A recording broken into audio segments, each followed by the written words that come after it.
as the Air Force Falcons welcome one of the nation's best.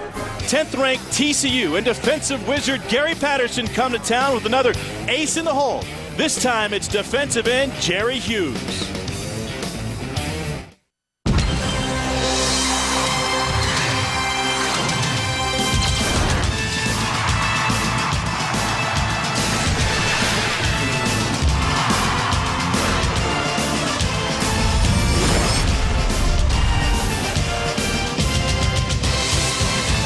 Armed Forces Appreciation Day continues on the CBS College Sports Network from a chilly Colorado Springs where even the planes are grounded with a wind chill in the single digits. We expect a lot of marching today as these two offenses look to move the football via the ground game. Today on Armed Forces Appreciation Day, it is a Mountain West matchup as 10th-ranked TCU comes in with a perfect record against the 3-2 Air Force Falcons. And welcome to the stadium, everybody. I am Tom Hart. What a day for college football. And on Armed Forces Appreciation Day, isn't it fitting that this game will be decided in the trenches? Because in college football, you have to be the best at what you do. And that's a case for both of these teams. Air Force, once again, one of the top rushing teams in the nation with nearly 300 yards a game on the ground. And TCU, once again, is impenetrable on the defensive side. They lead the nation with only 47 yards a game. We welcome in my partner, Aaron Taylor. And Aaron, with this Air Force triple option offense, once again, it's tough trying to figure out who's toting the rock. Yeah, no question. By definition, the triple option means it's a run-oriented offense that uses up to 3 players to move the ball down the field, and that's exactly what the Falcons do. They are running back by committee, and they have 3 very good young men to be able to do that.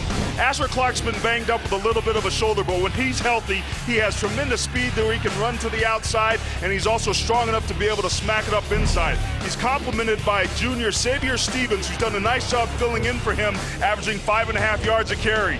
You also have to have somebody that's a bruiser, that's big, that can smack it up in the middle, and that's Jared too. 210 pounds, he's a big boy. Quarterbacks read. The first one's a dive, and 2 does a very good job running the football. Well, 2 and company will have to worry about the purple jerseys on the other side of the line, and since TCU returned to national prominence, they've done it via their defense. One of the best in the nation year in and year out under head coach Gary Patterson. And Aaron, it seems like they have a different stud every season. Yes, it does. All they do is kind of reload the toolbox. They have so many studs on each level. They're a physical defense. They're well coached. They have a pair of cover corners that can do a lot on the outside, which frees them up to be able to have blitzes. And you can't talk about TCU defense without talking about Jerry Hughes. Does a great job rushing the passer. He's so athletic and physical, he's virtually unblockable. Number 2 on the team in tackles, he is a difference maker no matter where he is on the field. Look for number 98 to be a factor today. All right, Aaron, and we'll expect to see both first strings and strengths on the field on the opening possession. TCU has won the toss, but they've deferred, and so Air Force will put its offense on the field, it looks like, on what is a chilly, chilly day here in Colorado Springs. Winter rolled down the Front Range last night with precipitation and wind chills in the single digits to get us started. I have a feeling it's just a tad warmer down in Cowtown as the folks in Fort Worth think it's chilly in the 60s. Well, here's a guy who knows all about the Colorado weather, a one-time coordinator with the Denver Broncos, an Academy graduate, Troy Calhoun, now in his 3rd season as the head man here. Consecutive bowl trips in his first 2 seasons for the former Falcon quarterback. Meanwhile, on the other side, Gary Patterson is in his 9th season as the head coach of the Horned Frogs. He's won 77 games, and in the 11 years he's been there, both as a coach and a coordinator, he's been part of nearly 100 wins now. CBS College Sports would like to welcome the men and women in uniform serving around the world in 175 countries watching tonight's broadcast of Air Force Academy football via AFN, the American Forces Network. Thanks for all you do. We hope you enjoy tonight's telecast. It was 2 years ago on a cold night game where Air Force upset TCU and sent them back to Fort Worth with a rare loss. They're hoping to repeat that magic tonight. Russ Evans will kick off. Back to return for Air Force's Jared Tu and Reggie Rembert. Rembert, the all-time kickoff return leader here at the Air Force Academy. And we're underway from the Rockies. This is Rembert from the 7. Fine line in front of him to block. He's out to the 30 and still chugging to the 31. Plenty of flags come in on the play.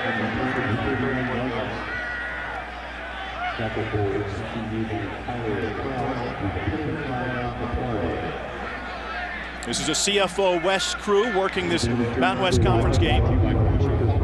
During the return, holding on the return team number 9. It's a 10-yard penalty from the spot of the foul. First down.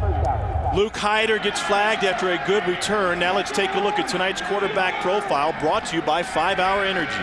Well, Connor Dietz is only a sophomore, but he's had some real-time game experience that's going to help him today. He does a good job of protecting the football, and like all cadets, he's willing to do whatever's asked of him. Tim Jefferson will not play today. He's battled an ankle injury since the New Mexico game, and Dietz steps in with just his second career start today against this mighty TCU defense. Connor Dietz will keep it on first down and picks up a couple. Let's meet the Air Force difference makers. Well, we talked about running back Xavier Stevens at the beginning. Junior running back has led the Falcons 2 weeks in a row. He's followed by Asher Clark, who's been nicked up with a shoulder but runs hard and is tough for his size when he's healthy. And finally, wide receiver Kevin Fogler averages 23 yards per catch. Falcons offense will need his big play ability tonight. Air Force goes from the eye here on second down. Warzika in motion, and the first handoff goes for nothing. Let's meet the defensive difference makers for TCU. Well, Tom, we've got to talk about linebacker Darrell Washington. He's possibly the most athletic player on an extremely fast defense. He's complemented up front by defensive end Jerry Hughes. He's a former high school running back. This young man makes his presence felt up front. And finally, cornerback Rafael Priest, great cover corner but physical player who needs to show up and run support. Priest makes his 44th consecutive start tonight. His backmate in the secondary has been Nick Sanders, but he's a bit banged up. Xavier Stevens on the option picks up a few. That'll bring up fourth down and a punting situation. The stop there made by Takaran Cuba for TCU, who's getting a start today in place of the injured Alex Iboye, who did not make the trip for the Horned Frogs.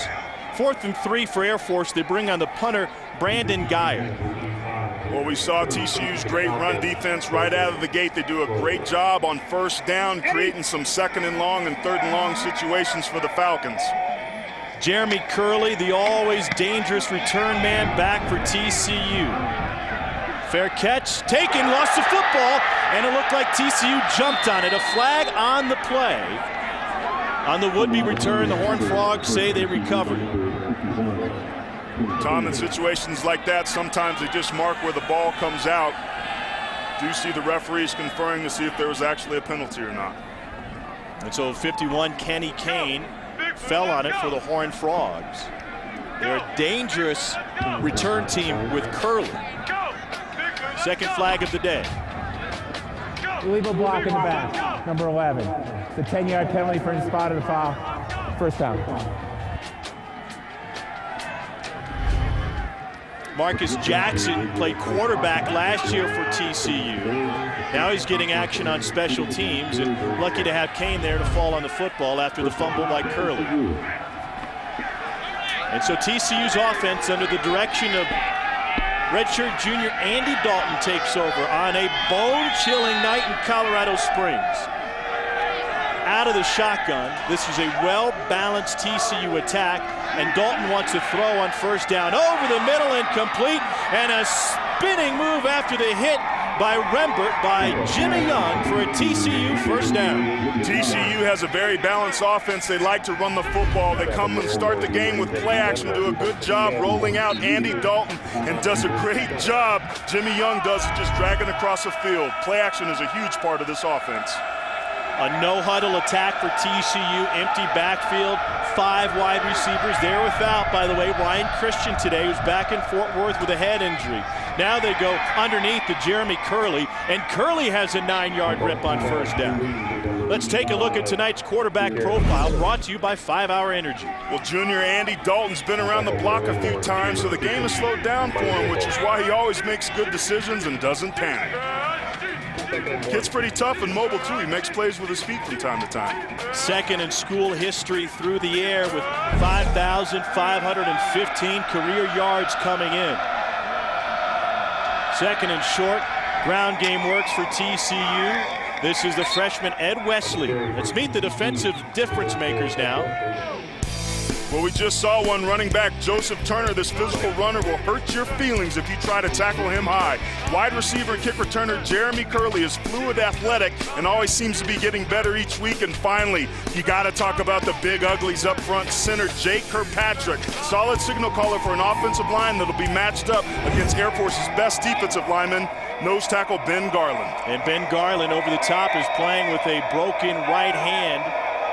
He's swinging a billy club out there, broken left hand. Dalton has plenty of time, incomplete. Tried to swing it out to Joseph Turner. Now here are the defensive difference makers for Air Force. Well, we talked about nose tackle Ben Garland. He's physical, relentless player, always seems to refuse to get blocked. Behind him is linebacker John Felgu. He's got a nose for the football and done a great job filling in for the injured Ken Lamondola. And finally, cornerback Anthony Wright. The upside on this young man is very high for this young quarterback who's having a great year. This is an opportunistic Air Force defense. They have 5 defensive touchdowns this season.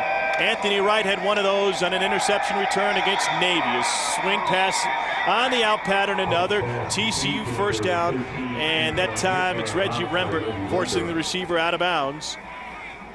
Antoine Hicks gets his first touch, and Aaron, already Andy Dalton doing a good job sharing the football. Yes, he is, and it's not very easy to do when it's cold to be able to get a good grip on the football. That was a timing route. Andy Dalton put that ball right on the money. In the red zone this season, TCU, one of the best in the nation. They've scored on 17 of 18 trips back to the ground game. And senior Joseph Turner, one of 2 guys who's already toted the ball this time. He was stopped by Chris Thomas. So we'll see as many as 3 running backs today for TCU. Turner, the freshman Ed Wesley, who already has a carry, and another freshman, Matthew Tucker. You see Turner leaves, and they're going to bring in the freshman Wesley here. Both of these teams use a running back by committee, and it does a great job of keeping all runners fresh, which helps, particularly late in the ball games. 2nd and 5, ball on the Air Force 13-yard line. Dalton once again has time. Incomplete, picked off of the tight end's hands. Evan Frosch couldn't squeeze it, and Air Force with another takeaway. Tom, we've seen a couple miscues with balls getting turned over, being hard to hang on to. That's twice now that TCU has turned the football over and put it on the ground. Weather is clearly playing a factor. It's very hard when it's this cold to be able to have that soft touch. Evan Frosch usually has very good hands, but not on this play when it's single digits. Andre Morris Jr. with the pick, and the Air Force offense will be on the field when we return. 18 takeaways this season, with 9 picks and 9 fumbles. That leads the NCAA, and they are plus 14 in turnover margin. So not only, Aaron, do they take it away, but they're pretty stingy. They don't give it back. And you have to when you're the Air Force Academy and you give up some size in terms of the teams you're playing for. You have to play fundamentally sound football, which that play wasn't when they fumbled the center quarterback exchange. We talked to Troy Calhoun about his team, and he said, for us to win, we have to be nearly perfect in a couple of different areas. As you see the Air Force offense starters scroll across the top of your screen, he said, we've got to win time of possession, we've got to win the turnover battle, and we've got to win special teams in the kicking game. Those work out for Air Force, especially against a ranked team like TCU. That's when they have a chance. There's no question, and I would add another one to that, which is that they also have to stay healthy. When you're at a team like the Air Force Academy, it's very hard to be able to have depth, and that's one of the things that's hurt this team. We're watching their second-string quarterback, Connor Dietz, in there now. Everybody on this team does a great job, but certainly you're going to do much better on average when you have your starters in there. Jared Two with the carry.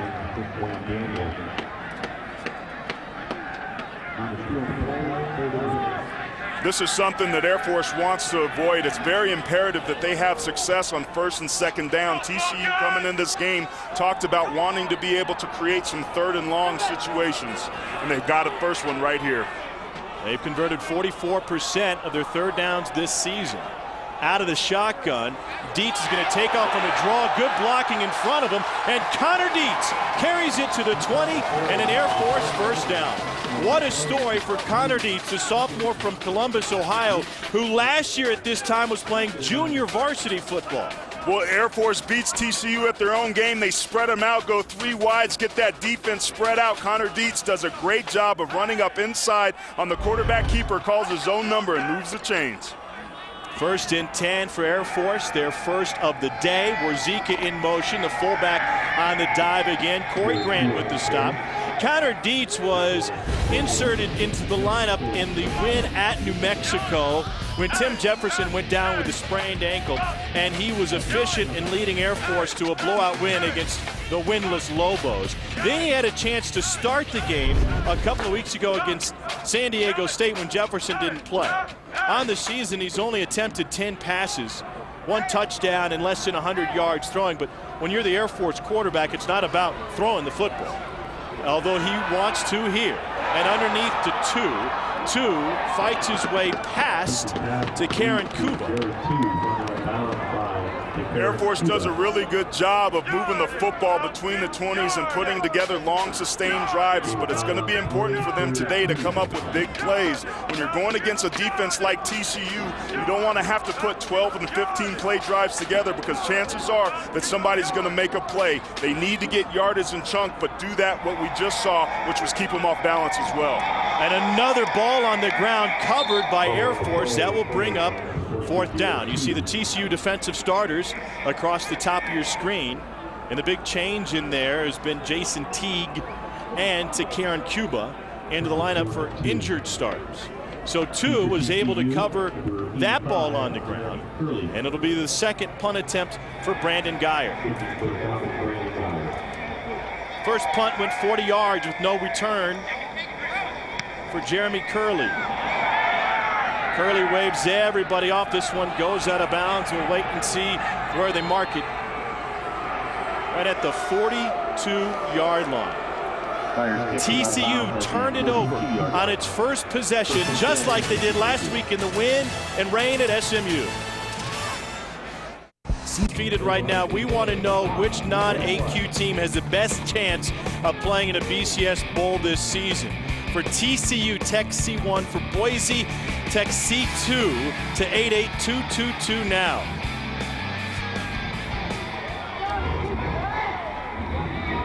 And I know a lot of folks, even the columnists in Fort Worth, are upset that right now, Aaron, Boise is in front of TCU in the rankings. I don't know anybody, though, if they both finish undefeated, that expects the Broncos to still be there come December 6th ahead of TCU on that. There's no question the Mountain West is such a more difficult schedule than the WAC, and Boise State, they start to look better. That win over Oregon as they continue to rack up the wins, but I think you're absolutely right. Boise State has the best chance because of their easiest schedule to go undefeated, but if both teams are undefeated, without question, TCU will jump them.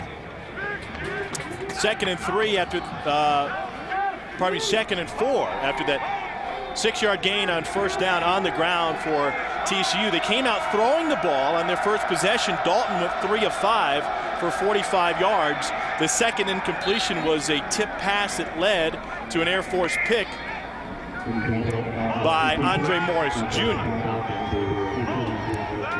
The starters for TCU across the top of your screen here, and Andy Dalton, the junior quarterback from Katy High School in Katy, Texas, only threw for 189 yards against SMU. This is as balanced an offense as you will see, and they want to be in a position where they don't have to throw the football. Over the top for a first down goes Joseph Turner. No question. When you're any offensive coordinator, you always want to have a situation where you throw the ball because you want to, not because you have to. As well as TCU does through the air, and as good as a quarterback as Andy Dalton is, this is a very, very balanced offense. They average 220 yards on the ground and 200 through the air each game, and they pride themselves on being able to do both very, very well. Last year, their yards per game was split down the middle. Incompletion off the hands of Jeremy Curley. And early in this one, Andy Dalton's receivers aren't doing him any favors. It's pretty cold out there, my man. I was holding the mic out in the open, and I was thinking, good gosh, I'm glad I don't have to put my hand on the ground. But when you're a team from Texas and you're up here in the cold weather, it's very hard. Your hands aren't as soft and your fingers go numb. As an offensive lineman, it's not a big deal. But as a skill position player trying to catch the football, it's already made a big difference in this ball game.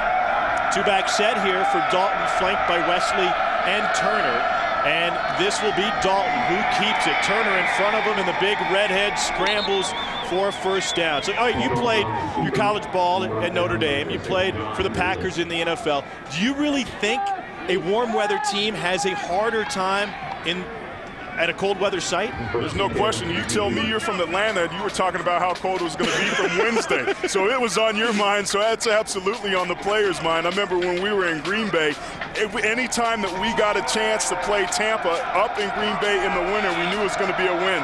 Warm weather teams just don't function well because there's no way they can practice for it. It says 19 degrees. The wind chill is in the single digits. It's only going to get colder.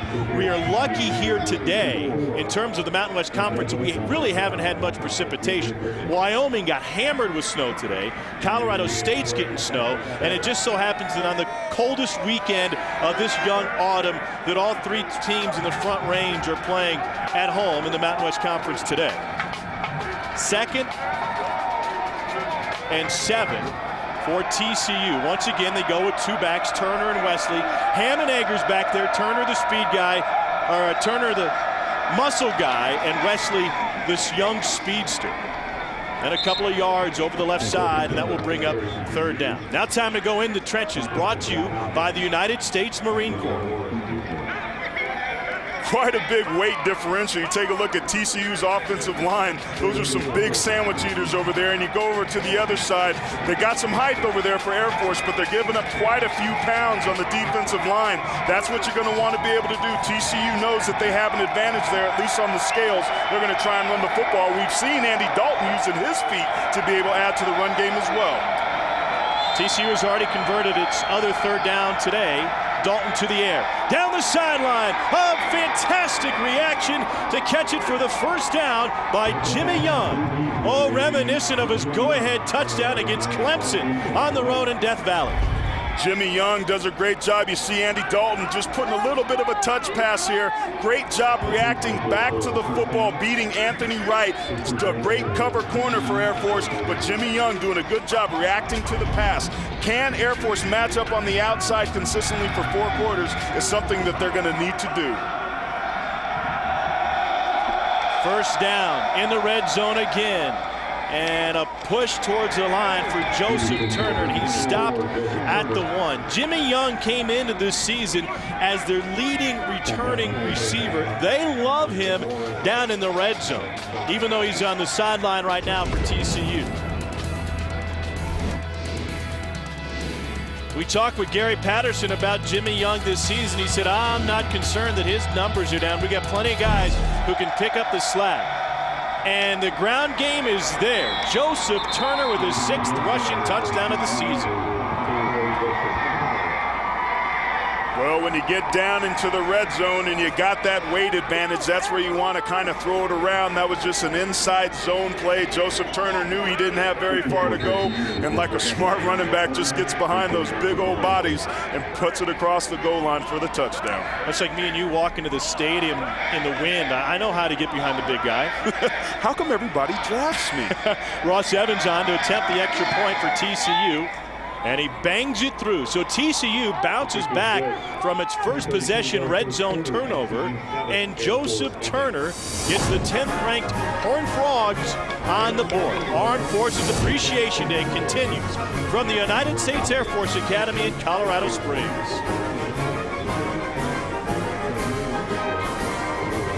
TCU leads Air Force 7-0 here in Colorado Springs. As we take a look at a busy day of football action on the CBS College Sports Network. What a win for Army. An overtime victory where they're banking in kicks left and right to get by Vanderbilt of the SEC. A game-winning 42-yard field goal in OT. Navy with a monster win in Houston against Rice, 63-14. Ricky Dobbs was at it again with 4 rushing touchdowns as the Navy quarterback. And here in Colorado Springs, 10th-ranked TCU with a 7-0 lead over Air Force. Ross Evans will kick off for TCU after their second possession resulted in a 10-play, 58-yard scoring drive. 4 minutes and 12 seconds off the clock. Good balance once again from TCU on that scoring drive that ended with a Joseph Turner touchdown plunge. It's another opportunity for the Air Force offense. Rembert and 2 back, and this is a short kick handled once again by Rembert, this time from the 10. Rembert already to the 25, and Baby steps out to the 27-yard line. And that is where Connor Dietz and the Air Force offense will take over when we return. 7-0 TCU. Academy, TCU leads 7-0. Now let's take a look at our icy hot injury report, and we could go a number of different ways with the Air Force Falcons on offense and defense. We stick though with their quarterback, Aaron, Tim Jefferson. Yeah, Tim's been banged up. He had an injured right ankle that's been kind of costing him some time and some mobility. And talking with Coach Calhoun yesterday, he said, Tim's either go or no go. I either need him out there to be able to do everything 100%, or I got to be able to sit him. I don't want to have to be able to change what we're calling. And clearly he wasn't able to go. And a lot of times coming out in pregame, you look at a guy and you can just tell if this guy can go or not. And I'm certain that the cold weather is not helping that ankle.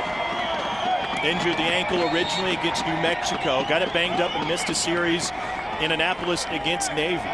So Connor Dietz back out. Third drive of the day for Air Force. And they try to capture the edge with John Warzika. And Warzika finds 4.5 on first down. Well, once again, Air Force keeping it on the ground. Now of 10 plays, they've run it 9 times. And especially with Connor Dietz at quarterback, Aaron, there's really no reason for Air Force to put the ball in the air in the first half. Well, it's their bread and butter running the football, and it does a couple things for you. It keeps your defense off the field and lets them rest up a little bit. It also kind of helps you to control the tempo of the ball game and take advantage of, some of the size that you have. Dietz took a shot, but he got the pitch off for an Air Force first down. This is one of the things that Air Force has done a pretty good job of over the season, is capturing the edge. Their receivers do a good job of blocking on the outside, but getting your ball carriers to Xavier Stevens out here on the outside. That's what you want to be able to do. The strength of that TCU defense is up inside with their middle linebacker, Darrell Washington, and those 2 great defensive tackles. Air Force, it's important that they keep switching it up, hitting it outside and inside, keeping TCU guessing where they're going. That was second string in clearance. Leach, who had the lick on Connor Dietz. As TCU goes deep on the line, Dietz keeps it for no gain, and that will bring up fourth down. Tank Carter with another stop for the TCU defense. Jerry Hughes on the TCU sideline for now. How does this option offense make him less effective? Well, the first read of the quarterback is the defensive end. If the defensive end rushes straight upfield, the first read is to give the football to the fullback up inside. If the defensive end crashes, the quarterback's going to pitch it to the pitch man and also get the ball to the outside. So you really nullify the defensive end because he's the person making the read. It's designed to pretty much keep him from making any sort of tackles. Great kick from Geyer that time, but Curley busts loose up the sidelines and finally out of bounds at the 44-yard line. And it's not a bad strategy to be able to go after a defensive end when you have somebody like Jerry Hughes that's so active. Running right at him is a good way to take him out of the ballgame.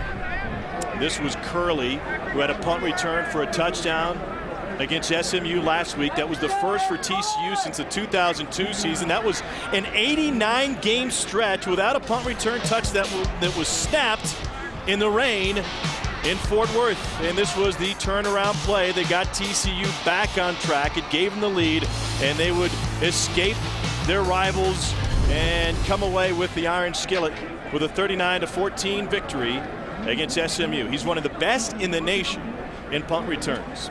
How about on that punt return, Tanner Brock, number 35, going at it without a helmet. You never could say that this TCU team isn't tough. Maybe even a little bit dumb. That was a 47-yard return that time for Brandon Geyer. Or pardon me, 47-yard punt. Curley brought it back 25 yards. And an injured Air Force player on the turf here at the Air Force Academy. 1:51 to go in the first quarter. TCU with the lead. We believe it's Andre Morris Jr. outside linebacker for Air Force, who had an interception on TCU's first drive off a tip pass. And Morris took a shot.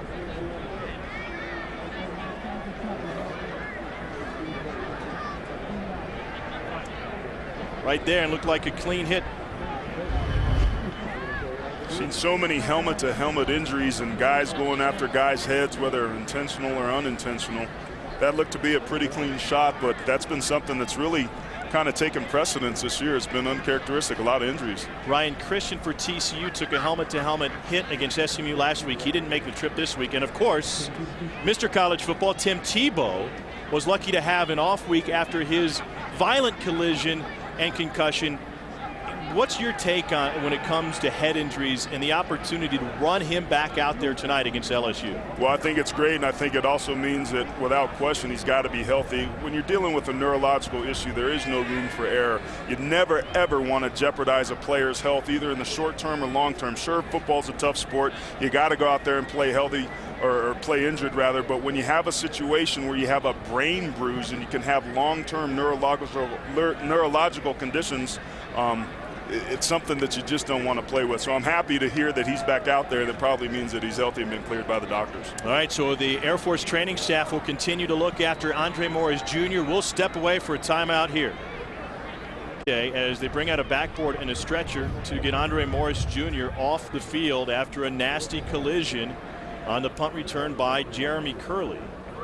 And we have learned over the offseason, Aaron, spending time with the NCAA officials and the rules committee, that and even this was to the chagrin of a lot of the former players in the room, that any helmet-to-helmet hit or targeting a head or the upper body would draw a flag. Now, there was no flag on this play, and it almost looked to me like Andre Morris brought himself down to the head level of the opponent.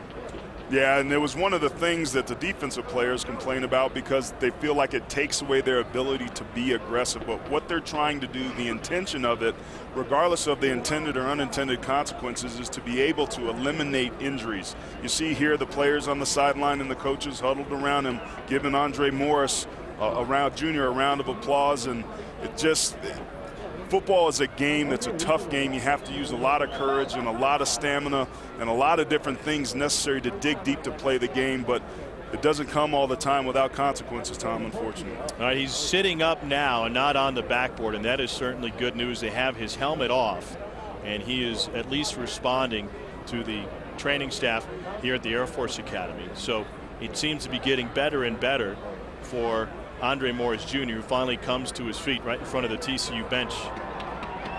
And that's the best sight we've seen here early on.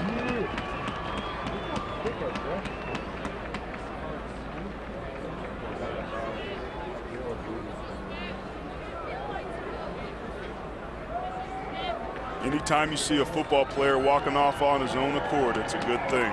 Now, from a football standpoint, this even further thins the Air Force linebacking corps. They've lost Kenley Amendola to an MCL injury. He had 24 tackles through the first 4.5 games. He's out likely for the season. Alex Means is a freshman at one weak side linebacker. He's taken over. And Andre Morris, still a youngster, just a sophomore, now will exit and head to the Air Force locker room. And we'll wait and see if we can get an injury report on Andre Morris. But based on what we've seen, we wouldn't expect to see him back in this half, if not this game, after taking a shot to the head. This is an Air Force team, Aaron, that is better athletically, according to the TCU coaches, than they get credit for. But they just don't have the same kind of depth that a team like TCU does. Yeah, there's quite a bit of difference in terms of the quality of the talent, or not just the quality of the players and the talent per se, but the depth. And TCU is somebody that just seems to kind of reload the stable in the barn, if you will, but Air Force just doesn't have that ability. Boeing is a proud sponsor of Armed Forces Appreciation Day. Andy Dalton with the carry, John Davis with the stop that time, and we're seeing what Andy Dalton can do with his feet that makes him more than just a game manager. I think that's sometimes a label that's put on quarterbacks who don't throw for 400 yards a game, but he's a guy that's athletic enough to move the chains a variety of ways. They face a 2nd and 2 now, and here's Turner, who takes it for a first down. One of the things that I'm noticing that TCU has an advantage of so far in this ball game is the success that they're having on first down. TCU is getting in second and shorts and third and shorts and being able to move the change, whereas Air Force, their offense unfortunately is getting in second and longs and third and longs, and when you're not able to throw the football, it really makes it hard to be able to convert those. TCU is keeping the chains moving because of the success that they're having on first down. 2 3-and-outs and 3 possessions for Air Force. Meanwhile, TCU on its third possession has already made 2 trips into the red zone. Zone read to Curley. Dalton pulls it out and fires incomplete, looking deep downfield. One of the things that Troy Calhoun talked about that TCU does so well, and especially might be effective against Air Force, is spreading you out sideline to sideline and making speed a big aspect of their attack. No question, and they have the ability up front as offensive linemen to be able to run the ball with just 5 offensive linemen in a single back. What that does is it forces your defense to be able to spread out and cover the wide receivers on the outside. If you can run the football with the box spread out and throw it to your receivers out on the outside, it puts a lot of pressure on the defense because they really have to pick their poison. And here's Dalton again, diving forward, this time for a 7-yard gain. And Andy Dalton now with 4 carries for 30 yards in this game. Wally Lawal, a freshman out of Dallas's Dr. John D. Horn High School, has the stop. Tom, we talked about going outside, going inside. That's really what we're watching this TCU offense do. They threw the ball on the outside on the first play, and after converting it, then they run it back up inside. They're doing a great job of changing up their play calling. 3rd and 3 here, and this play whistled dead before it got off. False start on the offense, number 84. It's a 5-yard penalty. It'll remain 3rd down. So that'll back TCU up a little bit. They're perfect on 3rd downs thus far today. Frosh and Shivers go off. They go with, instead of the bigs, they're going to go with the small package here, facing a 3rd and 8. TCU may be one of the best in the nation at this area. I mean, you take the tight end and the fullback out of the game. You bring in 4 or 5 wide receivers. You can empty the backfield with Dalton. That's the end of the first And quarter. as a defense, you just don't know what to expect. When we return, TCU will be facing a 3rd and 8.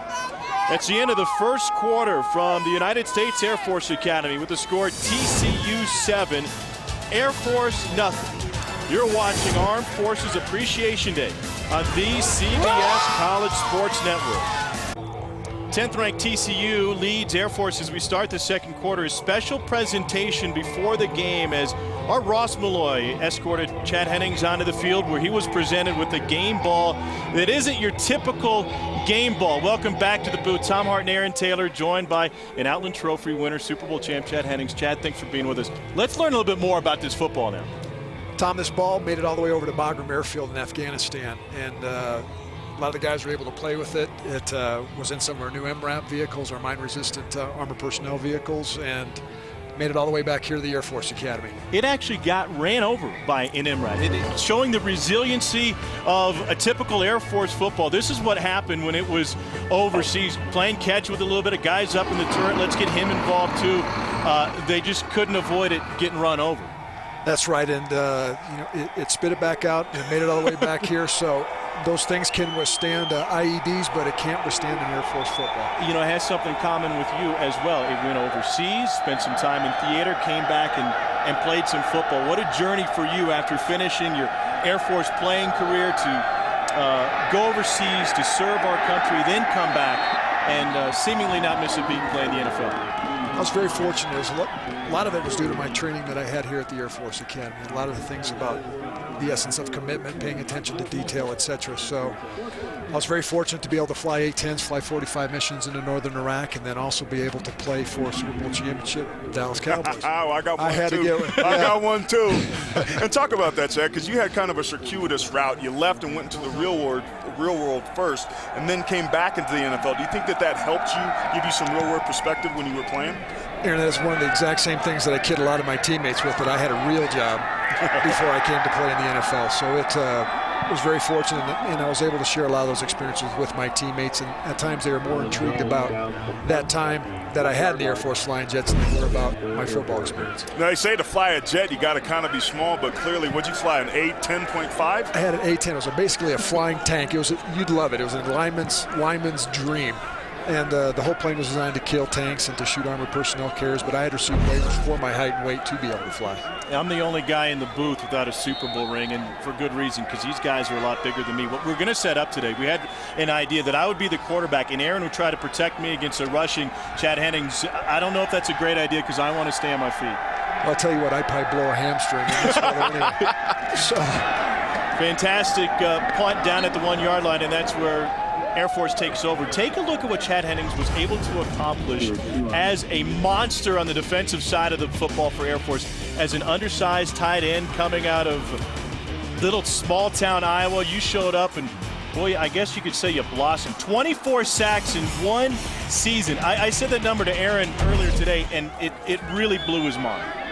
It blew your mind? I said 24 sacks in his career in 1 year. He said in 1 year. I said, that's amazing. But I had the opportunity to play against you, and I knew from personal experience that you didn't like to stay blocked very long. No, that's why we get paid the big dollars, right? That's right. No, I had a lot of fun playing at the Air Force, and one of the things that made me not only to be a better football player, but it made me be a better athlete, a better student, a better person.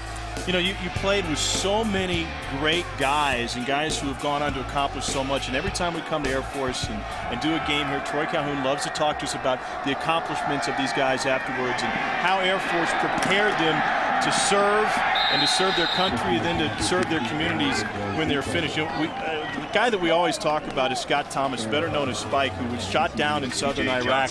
His flying partner at that time flew above him to keep the enemy away. And when he was down on the ground, he said, you know, I said to myself, I've been through tougher times. I've been through bad things, and it paid off for me at Falcon Stadium. It's going to pay off for me here in Iraq. That was one of the things that was truly emphasized here, both with Coach DeBerry when I played here as well as with Coach Calhoun. It's the sense of brotherhood, taking care of your wingmen. And those lessons serve you well when you're flying missions in combat, missions in training, or you're on the football field here watching for your fellow football players to make sure they don't get injured. Scott Thomas is the last Falcon to return a kick for a touchdown. This was a 100-plus yard sprint against Utah back in 1985, a season in which we had a punt return for a touchdown, an interception return for a touchdown, a kickoff return for a touchdown. You were kind of a youngster on this team, which was one of the best in Academy history. Was very fortunate. I was a sophomore. It was my first year to start at the defensive tackle position. We finished 12-1 that year, beat the University of Texas in a bowl, so it was very successful for us.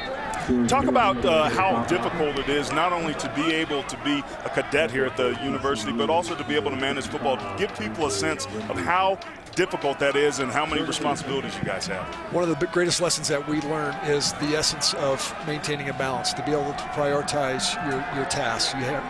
They purposely overload your schedule to see how you'll respond, not only academically, athletically, militarily, and then through our character and our spiritual education too. So it just makes us that much more well-rounded individuals. 3rd and 8 now for Connor Dietz and the Air Force offense, trying to work their way out of trouble. They go to the air, and it's incomplete. You know, not only did you have great players at the time and great men, a guy like Terry Mackey, who's now in the Special Forces. Scott Thomas is still in the Air Force, still flying planes. What's it like when you guys get together for a reunion? We go back to the days when we were back in college.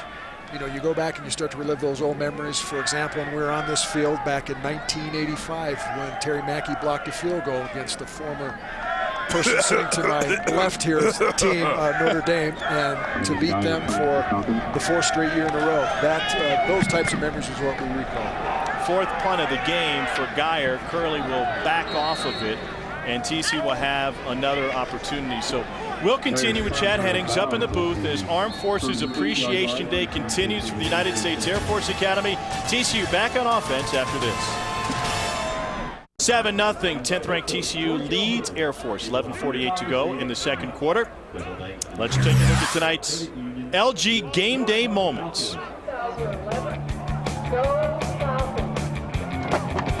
And life seems good here in Colorado Springs at the United States Air Force Academy for this Mountain West Conference Showdown. watch more LG Game Day moments every Saturday on the CBS College Sports Network and on CBS Sports. Tom Hart, Chad Hennings, Aaron Taylor up in the booth. At the half, we'll be joined by another star. In fact, 3 stars. Lieutenant General Mike Gold is the superintendent here at the United States Air Force Academy, former Air Force player and a former coach. And Chad, he had a direct role in getting you here to Colorado Springs. Right, Ken Hatfield had just left, and Coach DeBerry was his first year, came to the Air Force Academy, and part of Coach Gould's duties at that time was to recruit the state of Iowa, which I was, which I was from. So he was responsible, one of the guys responsible for getting me here to the Air Force Academy. Picked me up on my recruiting trip and showed me around. And he was a captain back then. Now he's a 3-star general running the show. So he's come full circle here too. It's almost funny, but really when you're at the academy, that is just natural progression almost for a guy who spent time playing in the defensive backfield to be a captain and a coach, and now to be a 3-star general. It is, and you know, the kind of the scary thing is there's a lot of, not scary I should say that, but a lot of my friends now are the guys that are pinning on colonel, pinning on 1-star generals, that they're coming into command of the Air Force and many leadership positions, and that is part of the natural cycle of things. Andy Dalton, 2 for 6 with an interception today as he struggles a little bit at the quarterback position. So your playing career wrapped up 3 Super Bowl rings with the Dallas Cowboys. I know fans across the world and those watching us on the AFN want to know what you're doing with your life now. Still live in the Dallas area. Once a Cowboy, always a Cowboy there. And I've kind of followed in a former mentor of mine, Roger Staubach's position. I'm into commercial real estate and doing tenant representation like he did and trying to model his success. Dalton flush from the pocket and throws another incompletion. And he's continuing to struggle. That'll bring up 4th down. Now, you learned a lot of things while you're here. You do a lot of speaking. You speak to kids, and you talk a lot about commitment. Speak to some of the things that you learned while you're here and what commitment means to you. Commitment to me was a lot about maintaining a balance in your life, to those things that we addressed earlier about maintaining your priorities, taking care of yourself physically, taking care of yourself mentally, impacting your community and those around you, as well as impacting your family. So it's maintaining that balance and that sense of commitment. Punt away for TCU, and Chad Hennings was a part of ranked teams and big-time ranked wins for the Air Force Academy, and they're looking for an upset against TCU. Chad, thanks for being with us. We certainly appreciate you being a part of everything we've done here for Armed Forces Appreciation Week. Tom, Aaron, thank you guys. I enjoyed it. All right, and the action continues from Falcon Stadium, United States Air Force Academy. After this timeout, 7-0, TCU leads the Falcons.